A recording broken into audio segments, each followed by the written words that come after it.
launching a tasty pastry. It's a low-carb Pop-Tart. It's got 3 to 4 grams of net carbs, and we love this show. This is our best place to be in LA.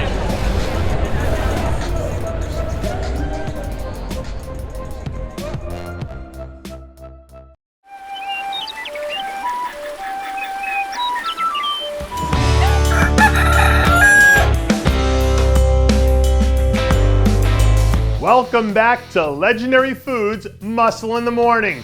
I'm Dave Palumbo, and today is Friday, February 25th, 2022. And let's find out what's going on in the world of bodybuilding and fitness. Listen, I'm not a hunter, so I don't know when rifle season starts, but I do know this. Brandon Curry is firing shots right now, which means that it might be time for people in the Arnold Classic lineup to start ducking. By now, I'm sure you've seen the photos and the videos, and down in person, the general consensus from everyone that I've talked to is that this feels like it's the best version of Brandon we've ever seen. His legs look noticeably better than they did at the Olympia a few months ago, and so does his conditioning.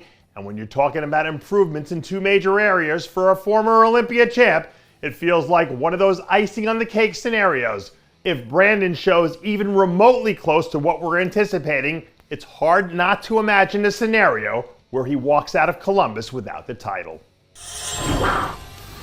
Now, even with everything I just said about Brandon Curry laid out on the table, William Bonac is probably the one person who has the potential to flip that entire scenario on its head.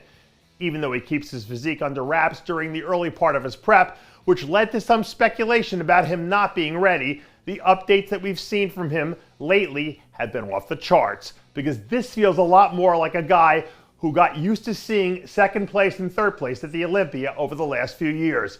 Here's the other thing about this showdown between William and Brandon.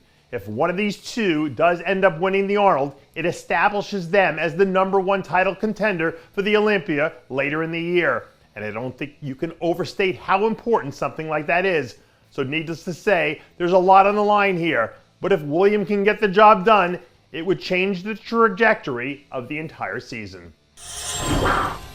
Sometimes a change of scenery is just what the doctor ordered, but when that change lands you dead smack in the middle of the Dragon's Lair, surrounded by some of the best bodybuilders on the planet, like it did for Rafael Brandao, it probably counts as double. Right now, Raffa is a little less than 10 weeks out from making his season debut at the Arnold South America. And if history tells us anything, it's that when Raffa links up with Flex Lewis, good things tend to happen. One of the other things to keep in mind about Raffa is that he's basically playing with house money right now, because he's already secured his Olympia qualification this year. And I think that alleviates a certain degree of pressure with the way he can approach the regular season, because now the only thing he has to focus on is getting better, and he doesn't have any of that other stuff hanging over his head. And before we get out of here today, we're bringing you another brand new update from Hunter Labrada, who continues to impress with the progress that he's made already this year. According to the latest news from Hunter's team, he's tipping the scale somewhere in the neighborhood of 270 pounds right now. And things are really starting to click in the gym now that he's starting to add more heavy compound movements back into his training. At this point, they still haven't said whether or not we're going to see him on a bodybuilding stage before the Olympia. But considering the fact that he's competed in multiple shows every year since he turned pro, the likelihood that we will see him do it again this season feels like it's pretty high. So, if he can put together a solid few months of training and give himself enough time to focus on making some improvements, I wouldn't rule out the possibility of seeing him back in action at some point before the end of the summer.